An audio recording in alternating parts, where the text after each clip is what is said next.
everyone, this is Simon, and I'm going to talk about the piece, at least the second half of the piece, that I wrote in this stream session on a lovely, lovely evening on November 28th, 2021.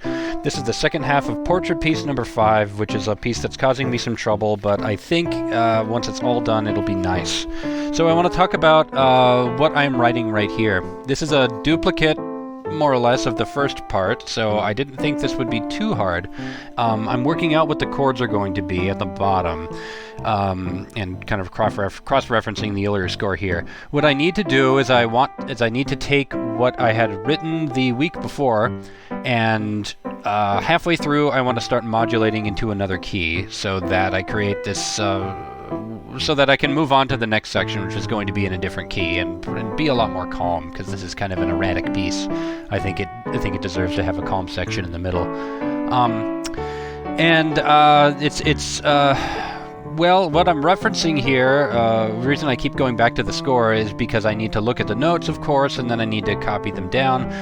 And I'm making some subtle changes. I want to add a bit more energy to this second part, so I am, rather than making it faster or making it louder, I'm adding some more notes in the melody line, but without making it too difficult. I'm putting it in kind of octaves that are spaced so that they're a bit detached. So instead of going ba ba ba ba ba, it goes ba ba ba ba ba ba ba bum. That seems effective enough.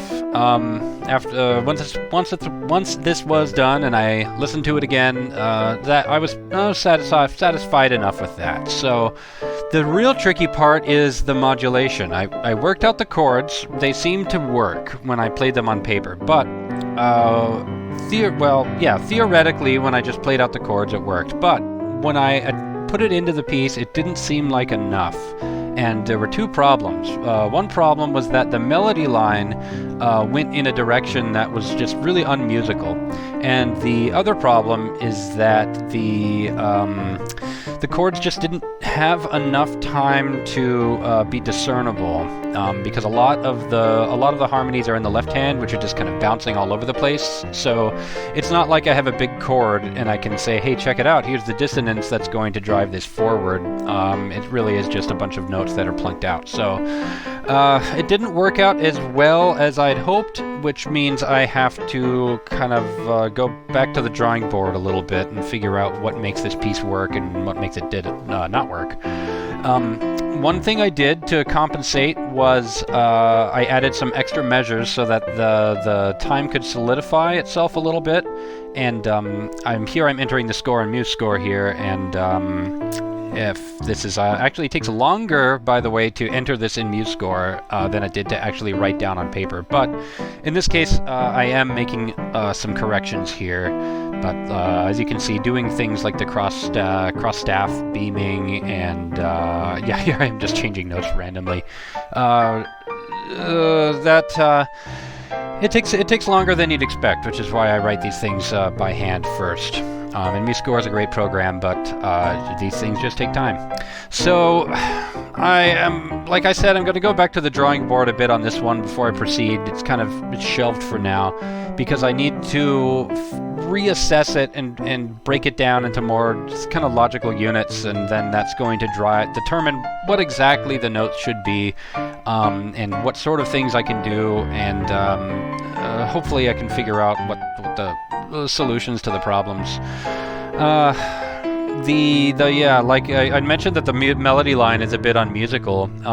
In the first part, before it repeats, it has a really nice arc where it goes up to and reaches a nice high point and then comes back down. But when it's modulating in the middle, the modulation is from B flat to G, to B flat major to G flat minor, basically. And when I do that, it goes down.